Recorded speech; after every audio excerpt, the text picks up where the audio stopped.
sa tigas ng ulo nila, ayaw nga tumanggap ng pleading, so hindi na ako magugulat kung gagawin mo nila yon. Lahat ng mga motion na yun, pwede naman. Huwag lang kayo mag-focus sa motion to dismiss. Kasi pwede rin motion to convict. Halika na. Huwag natin pakinggan. Obvious naman eh. Tulad ng sinabi ko, matapos i-file ang impeachment noong February 5, na ito yung magaganap. Mag-i-issue ng summons, magfa-file ng answer, at may 5 araw ang prosecution para mag-submit ng reply. June 10, nag-issue ng summons ang Senado bilang isang impeachment court. June 23, last day, nag-submit ng answer ad cautelam ang ating ikalawang Pangulo.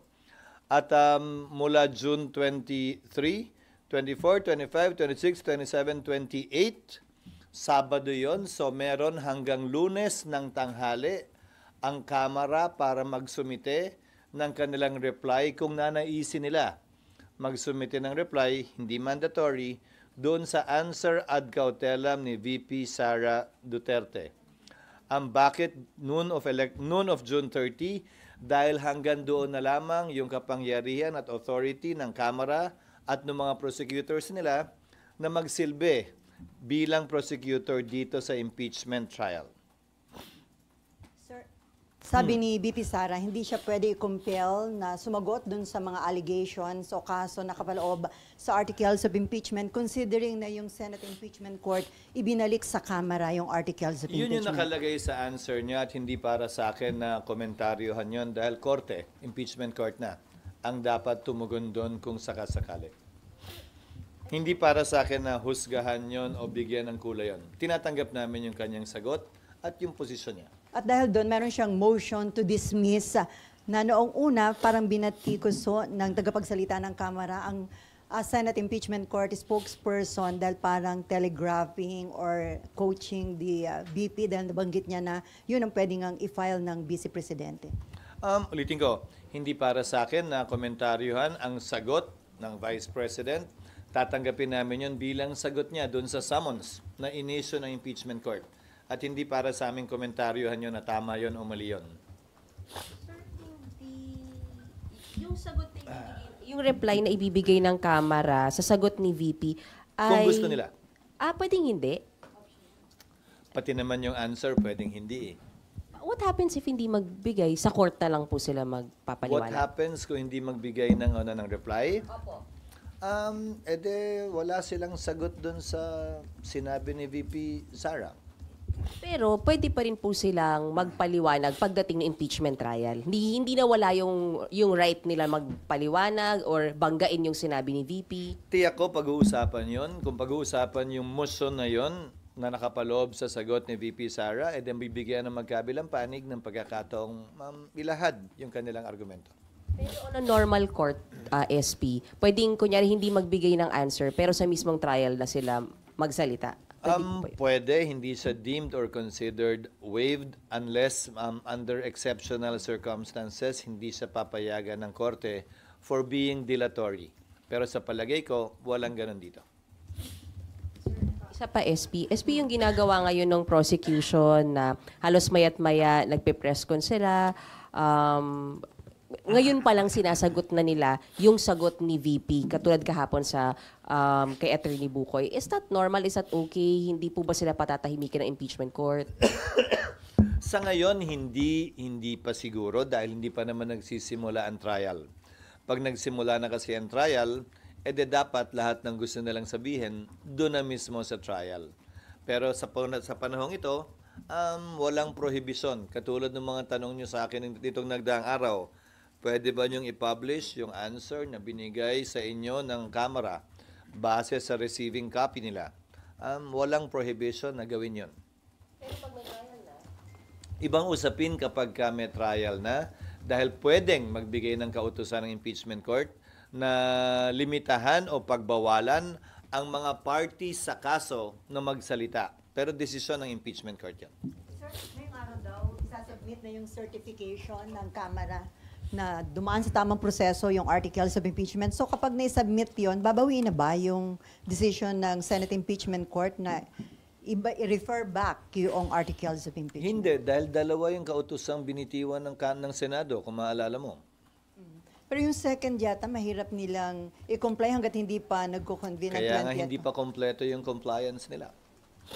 So, Dalawa yung compliance na hinihiling na impeachment court sa Kamara. Yung isa ay pwedeng mabigay ng 19th Congress. Yan yung patunay na hindi sila lumabag sa one-year ban. Pinapaliwanag na hindi sila lumabag dito. At pangalawa, yung patuloy na kagustuhan na ipursige pa rin yung kaso mula sa 20th Congress. So yung decision na yon to refer back yung articles of impeachment, mananatili yun hanggang 20th Congress? That is the operational meaning of the order issued by the Senate Impeachment Court, yes. Maliwanag naman yun dun sa order. Sir, next week, di ba basically, technically parang 20th Congress na. So, mapapalitan na, sir, may mga prosecutors, pero may mga na-retain pa rin naman. Then, yung 20th Congress papasok na rin. So, paano po yung magiging process lang? Hindi yun question kung mariretain sila. Desisyon ng Kamara yon. Pero ang issue ay, ang authority, ang otorisasyon na binigay ng 19th Congress sa mga prosecutors, na re-elect man sila o hindi, ay hanggang June 30 lamang. Kailangan bigyan sila ng panibagong otorisasyon ng Kongreso na magsilbi bilang pareho man o magkaibang prosecutors sa ilalim ng 20th Congress. So, sir, kailangan pa ng plenary action pag ganon? Plenary action ang kinakailangan. So, basically, sir, walang prosecutors muna from June 30? Kaya nga, Pebrero pa lang, sinasabi ko na sa inyo, di ba, dun sa mga nagmamadali, hindi pwedeng magpursige ang trial dahil walang prosecutors mula June 30 hanggang July 28. Di ba, noon pa sinasabi na natin yan eh. Hindi naman pwedeng mag-trial na isang panig lang. Sir, so given yun, sabi kasi ni Attorney Bukoy, yung spoke sa House, magre-request po sila after nila mag-file ng reply dun sa answer ni VP Sara, magre-request sila sa impeachment court na mag-set na ng pre-trial date at ng trial date. Pwede ba yun? Hindi. Kasi kahit yung authorization ni Attorney Bukoy ay hanggang June 30 lamang. Mag-expire at maglalapse din yun. Ahente lamang siya, spokesperson lamang siya ng prosecution panel. So yung prosecution panel na mag-a-appear, ano ba siya, spokesperson ba dito? Agent nga lang siya. Agent. Principal agent. No, spokesperson ba siya ng prosecution? O de sino yung nagbigay sa kanya ng kapangyarihan? Tapos na yung kapangyarihan ng prosecution team ng June 30 noon. So yung pre-trial at yung trial date sa 20th Congress na po? Sa 20th Congress din, kasi paano mo nga isa-set yon ng walang prosecution? Kung mag-set kami, ulitin ko Pebrero pa lang, sinasabi ko na to sa inyo. Paano ka mag-set ng pre-trial na kailangan may magkabilang panig? Hindi naman pwedeng abogado lang ni VP Sara mag-attend doon. One-sided naman yun. Hindi na pre-trial talaga ang tawag doon. Oo, pero ang bumulaga sa amin doon, base sa, kaya nga, working calendar yon, di ba?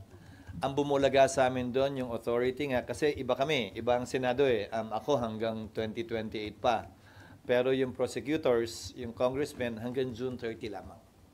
Sir, also sabi po niya ni Bukoy, ni Attorney Bukoy, yung ombudsman daw po, yung investigation nila hindi dapat magtuloy dahil matapos dapat daw po muna yung impeachment trial. Hindi Tama ba para sa akin na komentaryohan yon. Hayaan na natin ang ombudsman na sumagot sa kanya. At tila yata hiwalay yung away na yon sa iba pang away na gustong pasukan ni Attorney Bukoy. Silang dalawa na lamang, yun siguro. Nympha. Sir, ginagamit kasing defense, based dun sa answer ng Vice President, ginagamit nilang defense yung pag-return ng impeachment court dun sa articles of impeachment. Ano ba talaga ang ginawa ng impeachment court? Kasi ang claim nila is the articles of impeachment was returned, so there's no charges against her to speak of. There are no charges against Argumento yan ang isang panig. Subalit, I refer you back to the order itself. Pakibasa na lang po yung order dahil nakalagay naman doon, hindi ba? Return without dismissing nor terminating the case. Hindi ba nakalagay yun doon? So, ang sagot siguro, yung nasa order na lang, pagdedebatihan yan, kung may issue, pagbobotohan yan, kung sakasakali pagdating ng trial.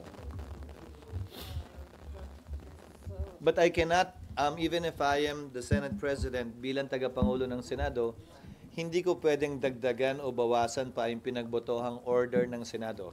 So, yun lang ang masasabi kong sagot dun sa ganung posisyon. Basta sir, hindi nawala sa Senate yung charges, hindi nawalan ito ng jurisdiction nang dahil doon sa pag-return ng articles of impeachment sa Hindi ko House. pa, yun ang nakalagay sa order. Hindi ko pwedeng dagdagan o bawasan yung ginawa o hindi ginawa ng impeachment court. Nakapaloob yun sa order mismo. Sir, yung compliance po na isasubmit supposedly ng House ngayon, who will decide if it's actually compliant dun sa hinihingi ng court? The impeachment court, when we resume, magre-resume yun kapag compliant na ang Kamara. So, sir, July 29, probably. July 29, thereafter. July 29 onwards. Kasi July 28 kami magre-resume, pero ceremonial yon para sa sona ng Pangulo. Magsisimula pa lang talaga makapagtrabaho ang Senado at Kamara ng July 29. Pero hindi kami pwede schedule agad hanggat una, wala pa yung prosecutors. Pangalawa, wala pa yung compliance in one shape or another. Walang makukonvene ng 29 kung wala pa yung compliance na pangalawa. Or sabihin nilang ayaw nila, kung ano man, basta katugunan o sagot dun sa hinihiling na yon. So if walang katugunan, walang makukonvene. Paano makakatugon din kung wala pa? Wala pang prosecutor eh. On the 29, kunwari SP or 28 sila magbigay ng tugon sa inyo. Yung second, Paano sila makakabigay nga ng tugon kung wala pang prosecutors? They should, again, some things need to be done by the House, given the entry of the new Congress, bago ma-schedule yung trial. sorry. Ano muna yung mga kailangan gawin para ma-reconvene kayo? Ano po yung dapat? Mag-elect sila ng prosecutors. Paano ka magta-trial ng walang kinatawan ng Kamara? At saka yung compliance nila sa order ng impeachment court. After that, saka kayo maka-reconvene po. Yon, may hudyat na yon, may dahilan para mag-convene na. But on its own, the impeachment court can also convene on any other matter it may want to take up or decide on its own. Pwede naman din yon. Kahilingan lamang ng isang impeachment court judge ang kinakailangan. Siyempre, pag-uusapan, subject to an agreement by consensus of the impeachment court judges kung may kailangan isettle o pag-usapan, kasi hindi na nga pwedeng desisyonan yan bilang Senado eh. Hindi ko na rin pwedeng desisyonan yan bilang presiding officer lamang. Dapat impeachment court na mag-decide. So kung may issue na mangyayari o magaganap na kailangan pagpasahan ng impeachment court, the court, motu proprio, with the rules of court having precedence with respect to practice, ay pwede rin gawin yun. SP, so, Hindi. Dalawang kanina Not necessarily. so SP, kapag na-comply na to, na-comply na ng 20th Congress, yung assignment ng prosecutors and all, automatic kayong magko-convene? Kung ako ang tatanungin, bilang presiding officer, i-convene ko na yan after consulting my fellow impeachment court judges. Hindi Pero na- basta may prosecutors na rin, ha? Hindi, yes, sir. Hindi May pwedeng prosecutors na. Wala nang debate whatsoever kung magta-trial pa ba kayo o hindi, or no, that will already be part of trial. May answer na eh. May answer na, may reply na eh. Kung naman ang pag-uusapan man doon, bahagi na ng trial yon. Dahil sumagot na ang VP eh. Kung yun ang gusto niyang patunayan, yung kanyang motion to dismiss muna bago magpresenta ng ebidensya, bahagi na ng trial yon. So hindi kasama, sir, hindi kasama sa proseso yung titingnan nyo kung tinatanggap ninyo yung answer sa summons, yung answer ng Vice President. Kasi Hindi para sa aming tanggapin o hindi tanggapin yung answer ng Vice President. Sagot niya yon at hindi namin siya pwedeng piliting sumagot ng ganito o ganyan o sa ganitong paraan. Sagot niya yon at tinatanggap namin yan. So there must be a trial talaga. Walang puwang SP yung possible ulit na pagtayo ng senador para ipa-dismiss. Kagaya nung ginawa nung mag-convene kayo. Yung answer with motion ni Vice President, baka pag-usapan yun. I mean, sir, kung sa senador ulit manggaling yung motion to dismiss. Bahagi na ng trial din yun. Kasi may pending motion, kumbaga may pending motion base sa answer, may pending motion si VP Sara. Pwedeng ipagpaliban ng impeachment court yung pagpasa doon, pwedeng pagpasahan din. Trial na nga yun eh. Trial na lahat. Ano bang definition mo ng trial? And, I mean, sir, sorry. Ang trial ay hindi lamang naman presentasyon ng mga testigo. Ang trial kabilang yung mga pag-debate ng mga motion na gagawin ng magkabilang panig. Sorry, reform ko, SP. So, ibig sabihin, pwedeng pagkukonvene ninyo, pwede pa rin may tumayon para may motion to dismiss na senador, and then didesisyonan ninyo. Wala namang bawal ngang motion eh. Yun ang problema ko sa maraming nagsasabi ng kung ano-ano eh. Asan ba yung rule? Asan ba yung provision sa saligang batas o sa rules on impeachment na bawal ang ganito o ganyang klaseng motion?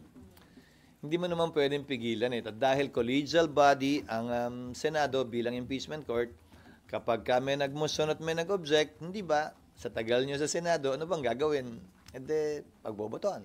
Pero sir, I'm sorry? Simple majority lang yun. Yes, always by simple majority. Ang hindi lamang required ng simple majority, 2/3 ang kailangan kapag pagbobotohan na to acquit or convict.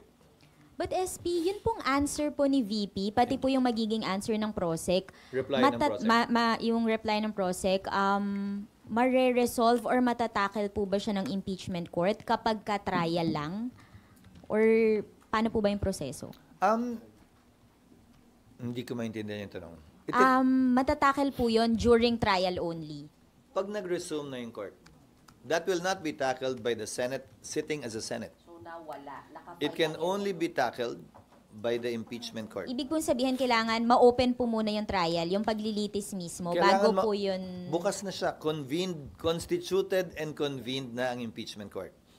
Lahat na magaganap sa impeachment court, bahagi na yun ang tinatawag nating trial kapag nag-appear na yung mga parties.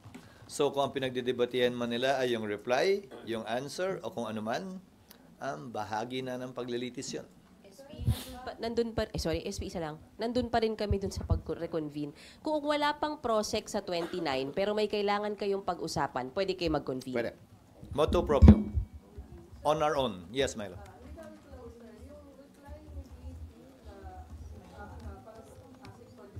Walang reply si VP. Answer yung binigay ni VP. Answer ad cautelam.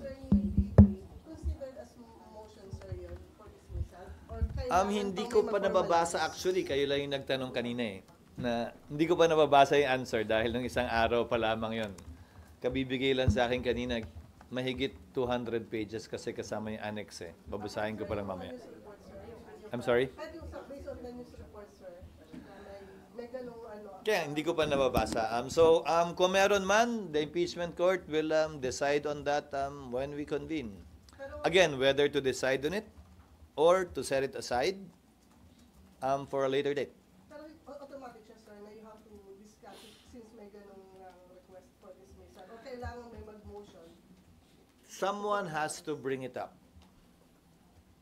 Binring up naman na sa answer eh. So I presume her lawyers will do that. Hindi para sa akin, Milo, na pagsabihan yung lawyer ko nung gagawin nila o hindi.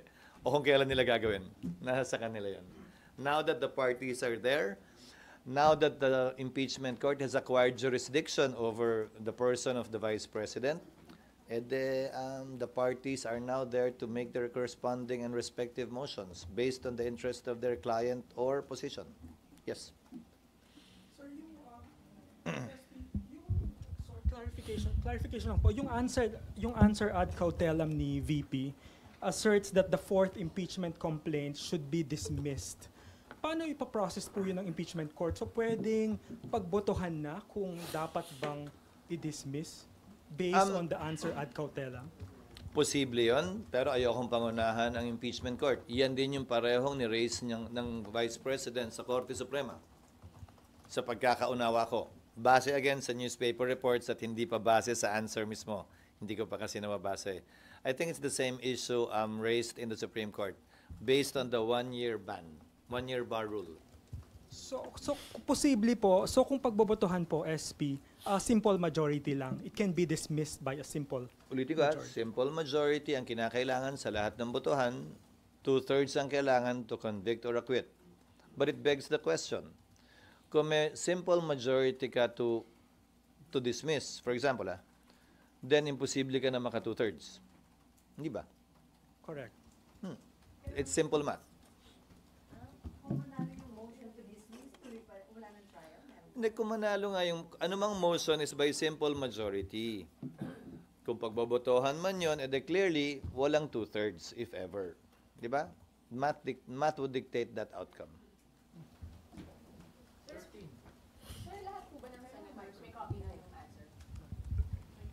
Pinadala na sa kanila electronically kahapon. Nanghingi lang ako ng hard copy dahil hindi ako makabasa ng electronic copy. Sa pagkakaalam ko, wala pa. Yes, ma'am. SP, pero pagka kunwari dumating na po yung reply ng House prosecutors, nandyan na muna yon. Sa July na natin i-expect yung pagrolyo na nito. Oo, kasi paano kami nga magta-trial nang wala yung kabilang panig? Alangan namang mag-attend lang yung mga abogado ni VP Sara. That would be clearly unfair. And I've been telling you this from day one, dahil nga late final na ng Kamara ito, aabutan at aabutan talaga ang June 30. I would have wanted to conduct pre-trial, but I was informed, as I said, na yung authority ng mga abogado on the prosecution side is only until June 30. We did not foresee that at that time. So right now, sir, wala namang issue or namang motion yung mga senator judge na dapat yung i-address at the impeachment court? Wala. Wala. Sir, at Pacific, settled na ba yung question na tatawid na talaga doon sa 20th Congress, the way it looks? Settled ba yun? Sa pananaw at palagay ko, dahil nga, kung hindi man tumawid, kailangan mag-convene pa rin yung 20th Congress Impeachment Court para pagpasahan yan. Yung pa lang tumawid na eh. Pero doon pa lang... Hindi, di ba? Pwede, pero doon pa lang, sir, pwede ulit mapag-debatehan yun. Lahat naman pwede. Tandaan nyo, pakitaan nyo ko ng batas, ng rule na nagsasabing bawal itong motion na to. Wala namang bawal na motion eh.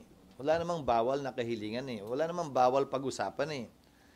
Wala pa ako nakitang rule na ganun. Na sa impeachment court bawal pag-usapan to Hindi mo pwedeng sabihin to. Hindi mo pwedeng sabihin yan. Wala namang ganun eh. Karapatan ni numan na hilingin base sa kanyang paniniwala, anumang nais niyang hilingin. Kapag yan ay gusto niyang pagbotohan dahil may nag-object, edi pagbobotohan. SP, nasa motion to dismiss pa rin ako. Kung may tumayo pong senator judge again, and then mag-motion to dismiss, di ba po kaya nyo pinag-usapan nyo nung last session nyo para sabi nyo, sir, ngayon pa lang maayos nyo na, hindi na tumaulit pagdating ng trial. So kung meron ulit, sir, hindi pwedeng pagbawalan. Parehong ground ba o magkaiba? Kung parehas. Hindi, pinasubmit namin ang nandun naman kayo, di ba? Napanood nyo yung pag-develop ng motion. Hindi ba? Nagsimula sa motion to dismiss, napunta sa remand, napunta sa return, without dismissing nor terminating. Hindi ba? Tapos sinabi, hiniling na mag-submit ng compliance na hindi sila lumabag dun sa 1-year ban. Dahil sabi, di ba, sa floor, kung naalala ko ni Senator Win, kailangan natin pakinggan yung Kamara dyan, mag-submit sila ng ebidensya na hindi sila lumabag. So kailangan mapakinggan sila bago pagbotohan to. So, yun yung kinalabasan ng motion, hindi ba? Hiniling ang Kamara na ipaliwanag yun. So, kung ang tanong mo sa akin ay ano mangyayari, hindi ko alam. Depende kung merong kontento at hindi kontento dun sa compliance ng Kamara. So, pwede pa rin talagang i-discuss yung motion to dismiss, even if na-discuss nyo na Remand siya. yung pinag-uusapan na. Again, remand yung pinag-uusapan, hindi pinag-uusapan yung motion to dismiss. Hindi pinagbotohan yung motion to dismiss. So, yung premise mo, hindi pangalawang beses pag-uusapan yan kung sakasakali. Dahil pinagbitohan ay yung return or remand. Sure. SP, this early, SP, meron kasing mga Kaya nagkakaroon din kasi, sir, ng mga apprehension or mga agam-agam na hindi yung actual na trial, yung nakikita natin na paglilitis kagaya sa korte. Gigil na is gigilan because- sila. Sorry. Yeah. Hindi ko trabaho. Pawiin 'yon. Nanggigigilan talaga sila dahil yung proseso, ulitin ko. Gaya ng sinabi ko nung nagsimula tayo kanina, lahat ng sinabi ko naman nung Pebrero pa lang pag-file, nagawa lahat 'yon ng Senado, kaya lang kulang na talaga yung panahon. And then, so may nagsasabi din kasi like former Justice Carpio, sinasabi na niya na kung hindi magkakaroon ng trial, that would be grave abuse of discretion kung sakaling i-dismiss ng Hindi impeachment court. hindi para sa akin na patulan si Justice Carpio. Hindi ako sang-ayon sa sinasabi niya. If we're talking precedents, nasan siya ba't hindi siya nagreklamo nung dinismiss ng Senado yung impeachment complaint laban kay Mercy Gutierrez nang hindi kinoconvene ng impeachment court? There is that precedent done by the Senate.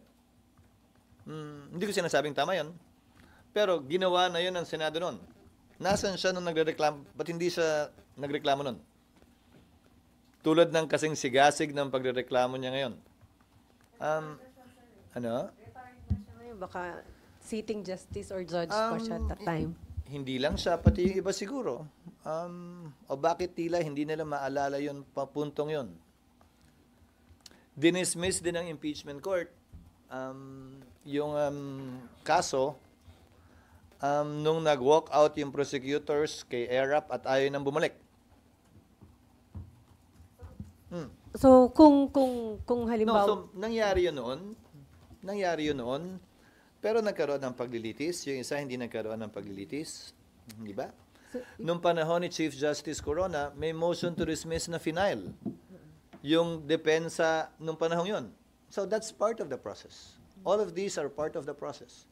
Yung agam-agam nilang biglang tungkol dyan, sa totoo lang, dapat sining na panood na nila yan eh. Di ba? Nakita na natin yan nangyari sa kasaysayan eh.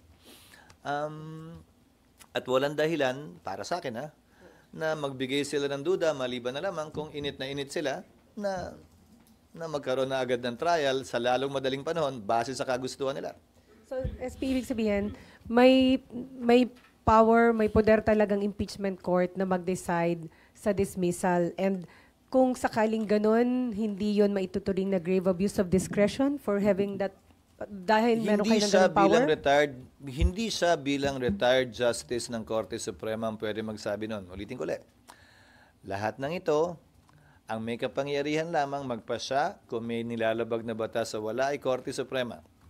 Hindi ako, hindi kami, hindi mga dating mahistrado. Kung hindi yung mga kasalukuyang mahistrado ng Korte Suprema. Labas doon ang kapangyarihan to try and decide binigay sa Senado. Sir, sorry, clarification lang. Yes. Nasagot niyo na rin po ito dati, pero if hindi po magsabit nung second document na compliance yung 20th Congress House, what happens Then the dito? court will decide accordingly. Hindi ko alam, ayokong pangunahan kasi iba na rin yung composition ng court. Pero sir, di ba, you mentioned before na pwede pa rin kayo mag-decide to continue the trial even without that. Remember, I also said the 19th cannot bind the 20th. The 20th Congress, the 20th Impeachment Court, the 20th Congress Impeachment Court, the 20th Congress House can reverse whatever decision was made by the previous Senate, by the previous Impeachment Court, by the previous Congress. So pwedeng baguhin yung order ng Impeachment Court na papasok, pwedeng i-modify yon, pwedeng i-abandon yon. Decision ng Impeachment Court yun. So, pwede rin pala, sir, na wala silang compliance dun sa number 2 dun sa order, pero may assign silang prosecutors. Lahat yon posible, Nympha. Ayokong pangunahan. Sa tigas ng ulo nila, ayaw nga tumanggap ng pleading, so hindi na ako magugulat kung gagawin mo nila yon. Biri mo, pagtanggap lang ng order, pagtanggap ng pleading, pagtanggap ng answer, pagtanggap ng appearance, pati yon papahirapan, so hindi na ako magugulat, sa totoo lang. Pero magkikita-kita kami sa tamang panahon, kaugnay sa mga ganyang ginagawa nila sa panahong ito. Sir, other issue? Sir, other issue? Hindi, bilang impeachment court at bilang litigant. Bilang party litigant. Hindi naman, pero hindi ko maintindihan. Sila yung gigil na gawin to. Tapos, pagdating sa pagtanggap ng mga kopya para magpatuloy na, bakit pinapahirapan yung mga process servers? Sir, other issue.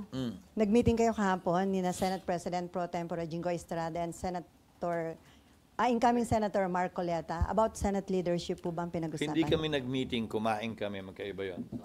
Pero ano na pag-usapan during your Wala, kung ano-ano lang. breakfast? Magkakasama kasi kami dati eh. I was with Senator-elect Marcoleta in the 13th Congress. Nung So- congressman pa ako. Magkasama kami nun. So si Senator Jinggoy nag-ayos nung pagkikita at pag-uusap dahil matagal nagkasama din sila ng kampanyahan ng 2022. So naimbitahan lamang.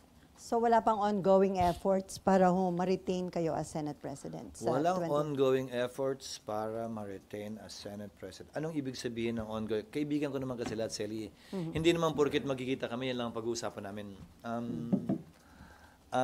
Natural at normal na magkita, magsama-sama siguro kami dahil magkakatrabaho at magkakaibigan kami noon man o ngayon. Pero may ilan pong mga senador na nagsasabi na parang may mga text messages na hinihingi na yung suporta para sa iyo o kaya kay former Senate President Tito Soto. So, meron po bang ibang Sabi Nino, at asan yung text kong ganon? Sir, nagsalita dyan sina Senator Kiko Pangilinan. Sinabi nila meron na silang nakuha na ganun may nakikipag-usap para nga kunin yung suporta. Sa party ko, wala pa akong mini-message na ganon. Pero may mga supporter mo na kasamahan mo na sila yung nag-e-effort na Hindi makumuha para ng sa akin, suporta. magsalita para sa kanila. Pero wala pa kaming pag-uusap. Actually, parang nakatulog lang ako at nakabawi. Mga itong nagdaang linggo lang eh. Naka 11 hours Pero ako ng sir, isang araw. are you still confident na during that time, kayo pa rin yung Senate President? Hindi to question ng may kumpiyansa o wala. Mangyayari ko anong mangyayari. Panibagong botohan ito. Hindi ito pagpapalit ng liderato base sa kawalan ng kumpiyansa. Ito'y panibagong botohan talaga para sa 20th Congress kung sinong mamumuno ng Senado. Magiging crucial. SP patuloy po yung pagkipag-usap niyo sa mga senators. Kasi sabi ni Senator Erwin, tinawagan niyo rin daw po siya. Matagal na yun bago pa, nung nanalo siya. Siyempre, kinongratulate ko siya nung nanalo siya. But that was the last time I talked to him, I think. During the recess. Tuloy ba yung panliligaw? Hindi ko matatawag na panliligaw eh.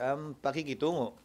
Normal na pakikitungo. Dahil ngayon, dahil ang term ko ay hindi naman nagtapos ng June 30, so yung mga pangailangan nila dito sa Senado mismo, sila yung mga bagong halal, sila Senators Soto, Lacson, Marcoleta, Villar, Camille, Erwin, kaugnay sa mga briefings at sa mga opisina, tinutulungan namin silang maasikaso. Sir, magiging crucial ba o malaking factor sa Senate leadership yung distribution ng committee chairmanship? Palagi naman, pero sobra naman yung committee dun sa tao. I think we have 41 committees and we only have 24 senators. Marami na ho nagpapaabot sa inyo ng mga incumbent at newly elected senators na mga gusto nilang committee chairmanship. Wala, hindi marami. Meron na. Kasi marami din naman incumbent eh. Pero dun sa mga incoming, sir. Wala pa. Hindi pa namin napag-uusapan ng definite. Ano? Ma. Ano mang numero meron ngayon? Sino man? Sa totoo lang, nagbabago yan, lalo na kung ganito pa katagal, mahigit 1 buwan pa. But you want to still be the Senate President for the 20th? I will not shirk from that responsibility, let's put it that way. Hindi ko tatalikuran yung responsibilidad at pagkakataon na yon. Pero magiging open ka, sir, sa yun? Term sharing. Hindi ko alam kung saan galing yon, kaya hindi ko komentaryohan yan. Sir, pero Hindi galing sa akin yan. pwede maging option yun, sir. Hindi na pag-uusapan. Saan ba galing yan? Ay, hindi. May mga previous kasi di ba na nangyari, sir? Bigla naalala niyo yung mga president dyan sa impeachment? Hindi. Ganon. Ay, sir, other issue. Okay, other topics. Sir, Sir, yung, Sir, yes. other topic din ako. Other topic ka na? Apo. Okay. Ay, Kuya Raymond. yung usap-usapan kasi yung supposedly nag-release ng 150 billion daw na pork barrel para sa mga senators. May listahan sila doon na number 1 is Bulacan, 12B, 9B ang Sorsogon, and kaya dalawa yung pangalan nyo na nababanggit na gaano ba ito katotoo? Saan nanggagaling kung itong mga ganitong klase? Sa pagkakaalam ko, FLR ang malaking bahagi ng budget at hindi pa nare-release. Hindi ko pa nalalaman kung anong porsyento, anong lugar yung na-release at hindi. Pero sa pagkakaalam ko, dahil sa pag-review ng Pangulo, kung maalala mo, NFLR karamihan ng mga releases. Ng buong gobyerno, ng buong gobyerno. Hindi ko alam kung dahil sa eleksyon, hindi ko na rin natutukan. Pero may ganung nga listahan na May may ganun talaga na list na up to 150 billion for senators. Hindi ko rin alam. Hindi ko rin alam kung saan nakuha yung total na yon. May mga proposed amendments ang mga senador at ang mga mambabatas sa Kamara man o sa Senado na dumaan sa proseso ng amendments. Kung saan mang lugar yon, nakalagay naman sa budget lahat yon. Sir, other topic. Ngayon, kung na-release o hindi, DBM siguro mga kasagot nun. Hindi ko alam. Hindi ako updated. Kasi hindi automatically released eh. Hindi ka mukha nung dati. Ngayon, kailangan ng SARO. Sir, other topic. Yes. Meron ding mga panawagan to suspend yung mga oil taxes. Tapos pero sabi ng DOE, only Congress can do that. Wala po bang? Pabor ako dyan noong paman. In fact, yung original version ng train law na i-final, ang pinanukala ko ay bigyan ng standby authority and Department of Finance na babaan yung value-added tax na pinapataw sa petroleum products. Bakit? 12% ang VAT. Pag tumaas yung presyo ng langis, halimbawa, mula $40 patungong $100, edi magkakaroon ng malaking kita dahil percentage tax yung VAT ang gobyerno. Hindi ba mali yun? Babalikatin, papasanin ng sambayanan yung malaking kita ng gobyerno, samantalang wala naman yun sa pinroject nilang kita para sa taong yun. Kung hindi ako nagkakamali, ang projected na presyo ng crude oil ay nasa $40 to $60 for 2025. Pag pumalo yan ng 80-100 dahil sa kaguluhan sa Middle East, edi may malaking porsyentong makukuha ang gobyerno, hindi naman niya tatama yun. So, babalik, mumungkahin namin muli yung standby authority na yan sa pagpapasok ng Kongreso. Yung adjustment ng excise tax, which is a fixed amount, binigyan namin sila ng standby authority pero for 2 years lang. Tapos na yon, nag-lapse na yun ng 2020. So, kailangan ng panukalang batas nga para magawa yun. Hindi, yung train law. Yung train law. Pero sir, may panawagan din, i-abolish na yung oil deregulation law. Considering yung situation ngayon na tumataas ang presyo na langis dahil sa Israel conflict. Kada tumataas naman ang presyo, ang panawagan ay i-abolish yan, pero pag bumababa yung presyo at sa mahabang panahon naman mababa, nakakalimutan din naman.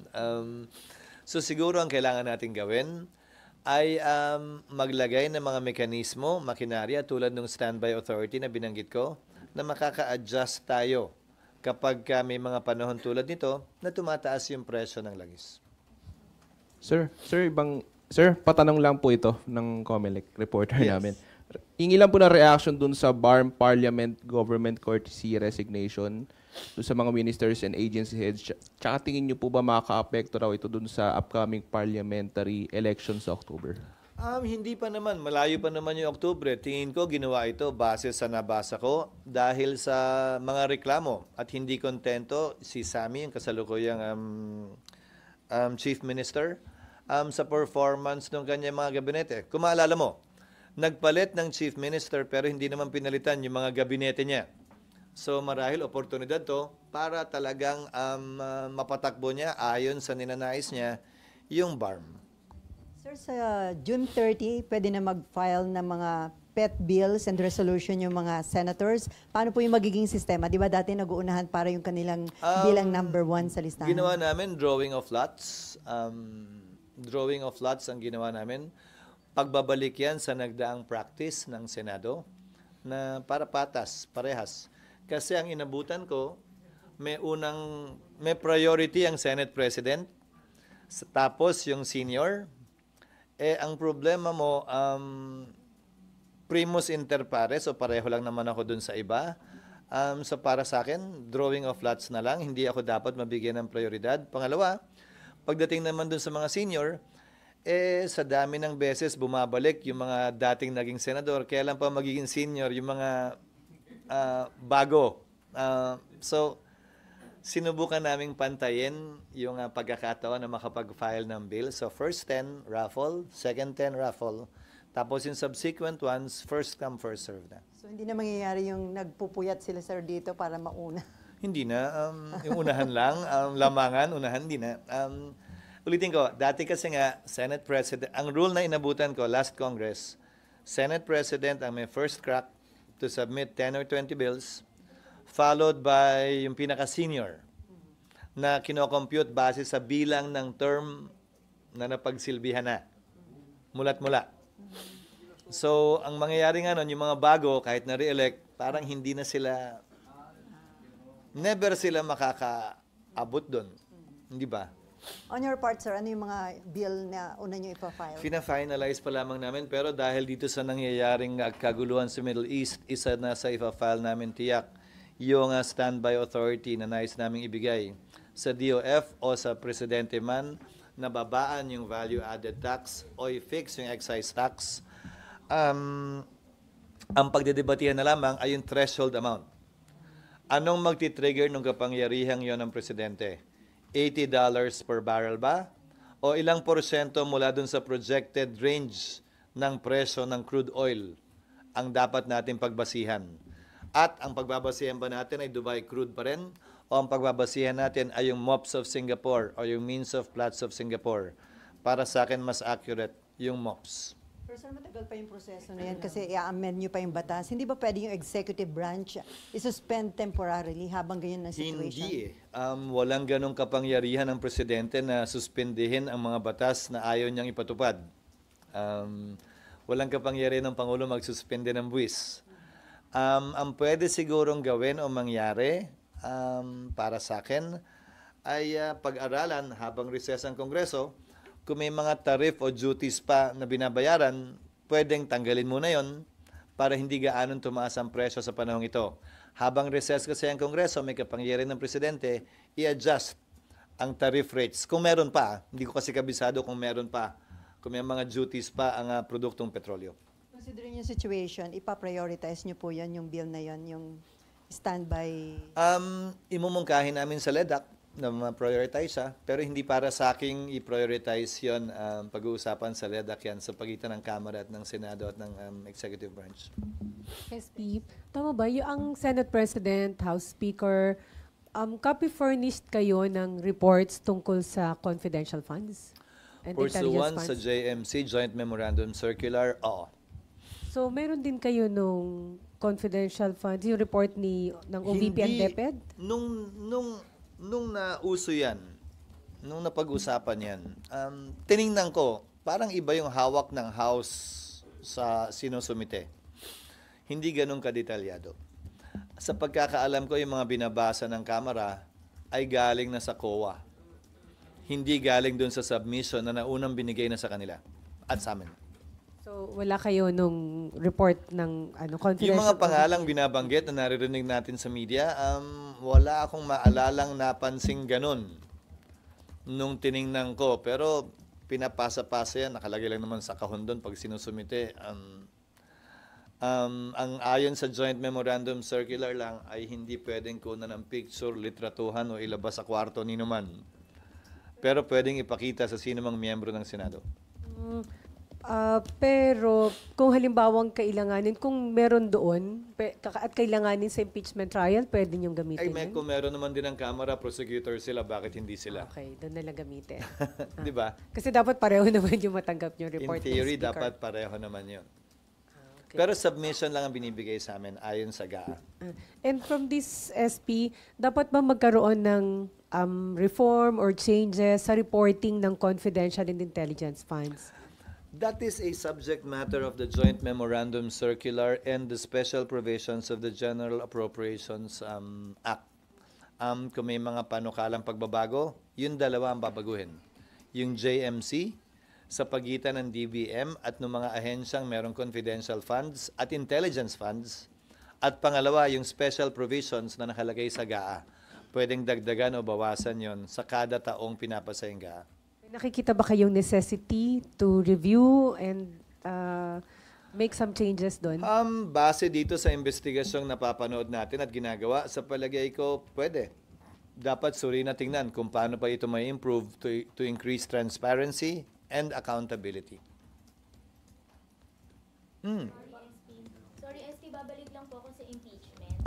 Palatag lang po sana nung proseso para mas malinaw after po ma-receive yung answer ad cautelam ni VP and yung reply ng PROSEC. Ano po yung next step? Ano yung next doon? E de magko-convene na ang 20th Congress. Kailangan pumili ng prosecutors ang Kamara. Magsumite ng compliance base dun sa order ng impeachment court. Tapos mag-i-schedule ang impeachment court ng trial date. Kung may humiling base sa pag-uusap ng mga impeachment court judges na may bagay na motopropyong pagpapasyahan o kailangan pagpasyahan ng impeachment court, pwedeng mag-convene nang hindi kinakailangan tawagin pa yung magkabilang partido, motopropyo nga, on its own. Parang yung mga pagpapasyang ginawa ng impeachment court, that was decided by the court motu proprio, on its own, without calling either of the parties. Yun. Hanggang doon lang ang pwede kong sabihin dahil depende na nga yun sa magiging aksyon ng mga partido. Sir, saan pasok dun yung possible silang mag-vote na agad by simple majority dun sa answer, dun sa motion ni VP Sara? Saan po doon sa process? Pag nag-convene na yung impeachment court na nandun yung magkabilang partido. Hindi pwede yun sa motu proprio, sir. Alin? Hindi po pwede sa motu proprio. Alin? Hindi para sa akin kasing sabihin walang batas, walang listahan ng pwede at hindi pwede sa motu proprio. So ulitin ko, pag-uusapan, pagdedebatihan at kung kinakailangan, pagbabotohan yan ng mga miyembro ng impeachment court. Hindi para sa akin na i-dicta yun. So yung nakakonvene at nandun yung dalawang panig, trial na po yung tawag doon? Oo. So sa trial lang po pwedeng mag-vote dun sa motion ni VP Sara? Oo, dahil motion niya yun. Motion niya yun eh. Ang tanong, ihirit ba niya yun o hindi? Hindi ko alam at ayoko magsalita para sa kanila at ayokong pangunahan sila. Parang sa impeachment rules, sir, di ba parang nakalagay doon, ang voting lang is to convict or convict or not guilty or conviction lang. Parang gano'n. Hindi ba gano'n? The Senate is the impeachment court is a collegial body, just like the Supreme Court or the Court of Appeals or the Sandigan Bayan. They decide everything by a vote.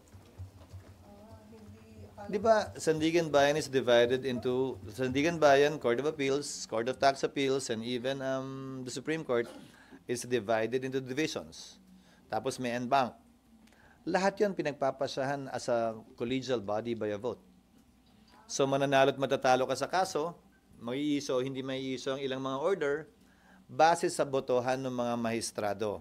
Minsan by consensus lang, kasi wala namang nag-o-object. So may maghihiling, wala nag-object, so wala nang botohan. Nandun ba talaga kayo, no? Lahat naman nga kasi talaga posible. Ulitin ko pero pwede rin namang, babalik ta rin ko, pwede rin may mag-motion, lika na, wag na tayo mag-trial, convict na natin ngayon na. They can also move that. I cannot prevent that from happening. But I will not vote for that. But, di ba, so, lahat ng mga motion na yun pwede naman. Wag lang kayo mag-focus sa motion to dismiss. Kasi pwede rin motion to convict. Lagi na. Huwag natin pakinggan. Obvious naman eh. Ganon. Now, there is no rule that prevents a member or a lawyer, a party litigant from doing that. Paano pag sinabi ng prosecutor yan? Obvious naman eh. Nakita nyo na sa TV, di ba? Article 2, Article 3. Wala nang presentahan na ebidensya. Butuhan na tayo agad. They can make that motion. But I will disagree with that motion. So all of these motions are possible. It cuts both ways. So yung motion to dismiss, sir, pwede nga siyang pagbotohan kahit walang process. Basa-basa. Ano na? Pwede siyang ano? Pwede yung pagbotohan, kunwari nag-motopropyo kayong nag-convene. Tapos may Alin yun? Anong motion to there is no motion to dismiss pending before the Senate. Impeachment court. What was voted upon by the impeachment court was a motion to return.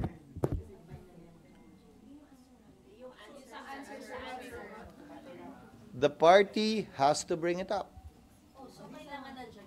The party claiming it has, ikaw na nga mismo nagsabi,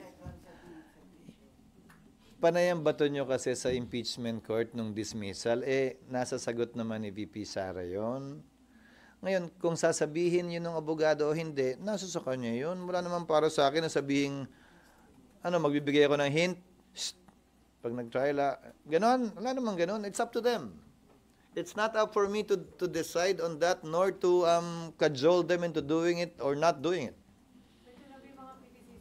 Yung pag-return ng articles of impeachment, practically you aided or you gave the Vice President ng dahilan o ng basis para sa paghingi ng dismissal. Tinulungan siya sa kanyang defense. Yun tinanong namin dati ng pending sa Korte Suprema. So, final niya na yun dati pa.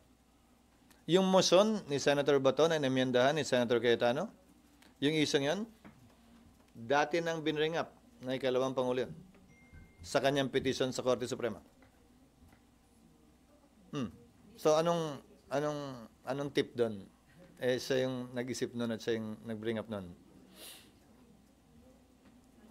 Hindi ba? SP? Yes, ma'am. Tanong lang, yung since may electronic copy na po sila ng answers, yung senator judges, may nasasabi na po ba sila or bawal po sila magsalita until mag-reconvene? Hindi naman bawal magsalita kasi may pangalawang proseso pa yan eh. Pagdating ng June 30, noon time, bibigyan naman namin ng kopya din yung mga bagong halal na senator judges. Bagaman hindi pa sila nakakasumpa, bilang miyembro ng impeachment court, bibigyan namin sila ng kopya din pagdating ng June 30. Sa ngayon po ba may nagsabi na sila? May nare-raise na sila or wala pa? Wala. Walang, ewan ko kung sinong kausap nila o sa kaibigan nila. Sa akin, wala. SP, ibalikan ko lang yung lumalaking tension sa Israel-Iran conflict. Kasi nakasawsaw na yung US and then Iran is seeking help from Russia.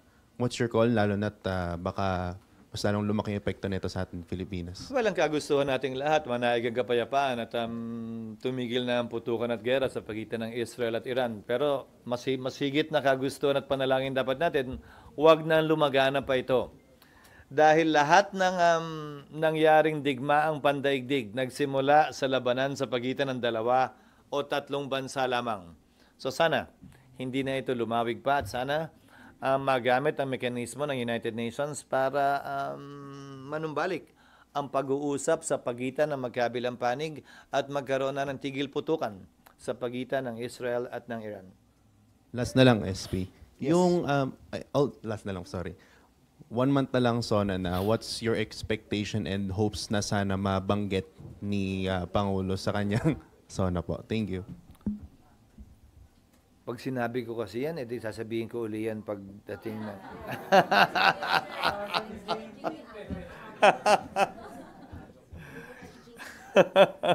Hindi, ang tunay na kalagayan ng bansa. Kaya nga State of the Nation ang tawag yan. Sabihin ang tunay na kalagayan ng bansa. At pangalawa, kung anong hihilingin niya sa Kongreso ng mga panukalang batas na dapat ipasa. Pangatlo, yung direksyon, mithiin, pangarap at layunin na gusto niyang marating sa loob ng papasok na taon hanggang sa susunod na namang Sona. Sir, yung bagong senator judges, kailan po Pag nag-convene yung impeachment court. So, not necessarily July 28? No. Pag nag-convene na lang yung impeachment court. Kasi pag nag-convene naman, dapat kasi sumumpa sila convene na yung impeachment court eh. Naka-convene pala yung impeachment court. So, sabay-sabay na. Saglit lang naman yun. Kaya sa magsumpa ka pa ng 28, hindi pa naman mag-convene yung court. Di ba? Mas maganda magkaroon muna ng presentation ng mga evidence bago pag-usapan yung mga motion to dismiss para may basis naman yung decision. Decision ng impeachment court yun. That is how things should ordinarily run. Ganun naman talaga dapat yung takbo.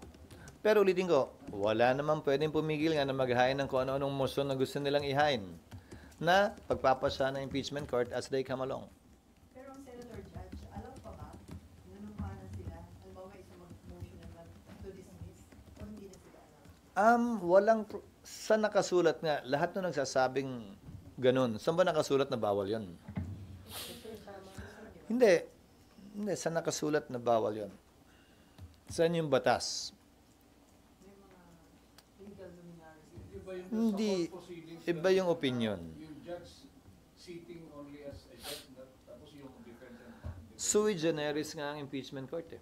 So, babalik ko ha.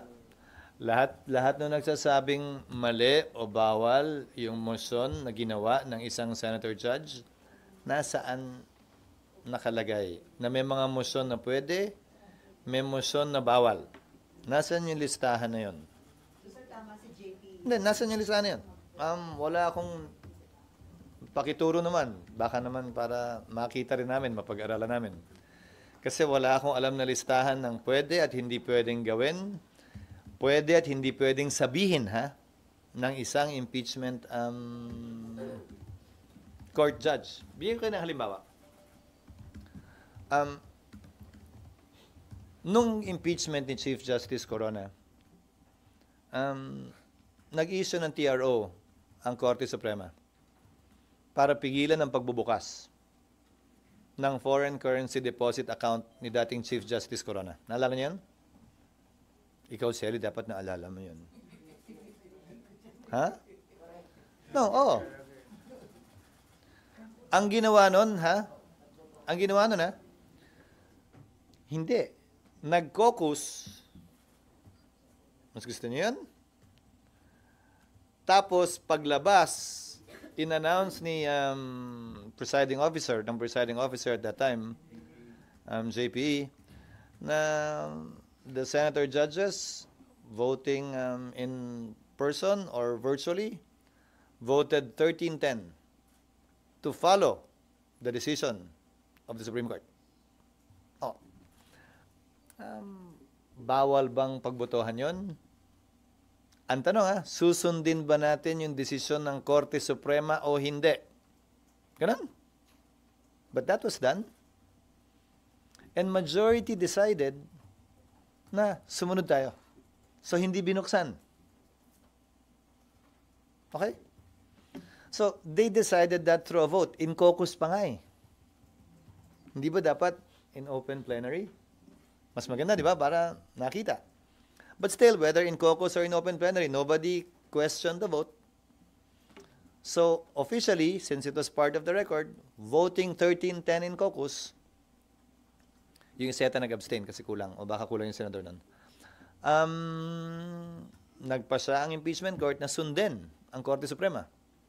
Di ba? Parang alanganin pakinggan yun? Pwede bang pagbotohan yun? Dapat bang pagbotohan yun? But the impeachment court did that. Kasi nga, hindi naman pwedeng, paano nyo mapagpapasahan kung gagawin nga ba ito o hindi? Bubuksan nga ba o hindi? Popwersahin ba, i-issue ba yung sabina o hindi? Ikaw contempt ba dahil ayaw pakita ng bangko? Pero pinagdaanan na yun ng impeachment court dati. So, hindi na rin makabago yung mga ganyan. Lahat nga kasi pinagbabotohan.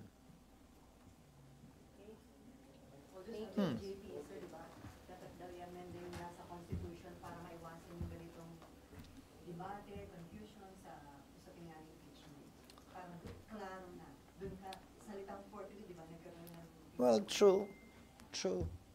Pero yung mga sumulat din ng konstitusyon, kaugnay ng forthwith, iba-iba din naman yung kanilang pananaw doon. May mga constitutional commission members na iba't iba yung pananaw kaugnay niyan. Okay?